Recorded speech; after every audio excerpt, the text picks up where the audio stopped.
Hello, അപ്പം നമുക്കിന്ന് പാലട പായസം ഉണ്ടാക്കാം. അപ്പം അതിന് വേണ്ടിയിട്ട് പാലടയുടെ മിക്സ് എടുത്തിട്ടുണ്ട്. ലെറ്റ്സ് മേക്ക് പാലട പായസം. അതിന് വേണ്ടിയിട്ട് നമ്മൾ ആദ്യം ഒരു ഇല്ലി ചരുവ എടുത്തിട്ടുണ്ട്. അതിലേക്ക് നമുക്ക് പാൽ ഒഴിച്ചു കൊടുക്കാം. അപ്പോൾ പാൽ കൃത്യ അളവൊന്നും ഓർമ്മയില്ല കേട്ടോ. 2 ലിറ്ററിൻ്റെ ഒരു ബോക്സ് ആയിരുന്നു, പക്ഷേ അതിനകത്ത് കുറേ നമ്മൾ എടുത്തിട്ടുണ്ടായിരുന്നു. അപ്പോൾ അത്യാവശ്യം ഒരു ലിറ്റർ പാലൊക്കെ കാണുമായിരിക്കും. പാലൊഴിച്ച് കൊടുത്തു. പാലിൻ്റെ അളവ് എനിക്ക് പോരാന്ന് തോന്നിയത് കൊണ്ട് ഞാൻ അതിൻ്റെ പുറകെ കുറേ വെള്ളവും കൂടെ വാരി ഒഴിച്ചു കൊടുത്തു. വെള്ളം കുറച്ച് കൂടിപ്പോയാലും സംശയമില്ലാതില്ല, എന്നാലും കുഴപ്പമില്ല. എനിക്ക് പായസം ഒത്തിരി കട്ടിയായിട്ടിരിക്കുന്ന ഇഷ്ടമല്ല കേട്ടോ, അതുകൊണ്ട് വെള്ളം കൂടിയാലും കുഴപ്പമില്ല എന്ന് തോന്നുന്നു. പിന്നെ നമുക്ക് സ്റ്റൗ ഒക്കെ കത്തിച്ചിട്ട് നമുക്ക് ഈ പാലിനെ അങ്ങോട്ട് വെച്ച് കൊടുക്കാം. പാലൊരു ചെറിയ ചൂടൊക്കെ തിളയൊക്കെ വരാൻ തുടങ്ങുന്ന സമയമാകുമ്പോഴത്തേക്ക് നമുക്കിത് ഇട്ട് കൊടുത്താൽ മതി. അപ്പോഴത്തേക്കും നമുക്ക് പാലടയുടെ ബോക്സ് അൺബോക്സ് ചെയ്യാം.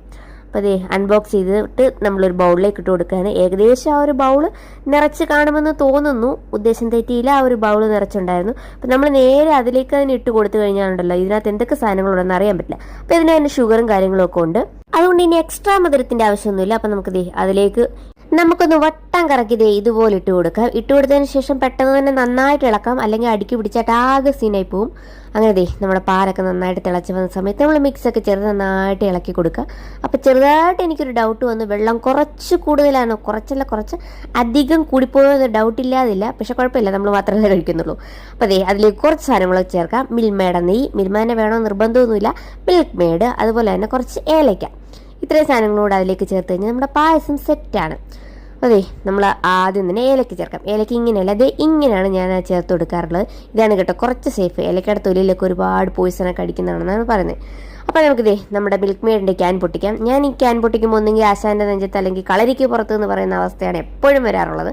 ഒന്നെങ്കിൽ പൊട്ടാതെ ഇങ്ങനെ തുള്ളിയായിട്ട് വന്നുകൊണ്ടിരിക്കും, അല്ലെങ്കിൽ ഓവറായിട്ട് പൊട്ടി മൊത്തം നാശമായി പോവും. അപ്പോൾ എന്തായാലും ഇത്തവണ ഞാൻ പിച്ചത്തിയൊക്കെ വെച്ച് കുറച്ച് അടക്കായിട്ടൊക്കെ കയറ്റി ഒരു മീഡിയം സൈസിൽ പൊട്ടിച്ചെടുത്തിട്ടുണ്ട്. അപ്പോൾ മിൽക്ക് മെയ്ഡ് ഒഴിച്ച് 2 ടേബിൾ സ്പൂൺ അളവിൽ നെയ്യ് കൂടെ ചേർത്ത് കൊടുക്കുക. നെയ്യൊക്കെ കൂടുതൽ ചേർത്ത് കൊടുക്കേണ്ടവർക്ക് കൂടുതൽ ചേർത്ത് കൊടുക്കാം. നമ്മൾ നെയ്യ് കുറച്ചാണ് ചേർത്ത് കൊടുത്തിട്ടുള്ളത്. അപ്പോൾ നമ്മുടെ പായസമൊക്കെ അടിപൊളിയായിട്ട് റെഡി ആയിട്ടുണ്ട്. അപ്പോൾ ഇനി ഇതിനെ നമുക്ക് സെർവിങ് ഗ്ലാസ്സിലേക്കോ ബൗളിലേക്കോ ഒക്കെ മാറ്റാം. നല്ല ചൂട് പാറുന്ന പായസം റെഡി ആയിട്ട് വന്നിട്ടുണ്ട്.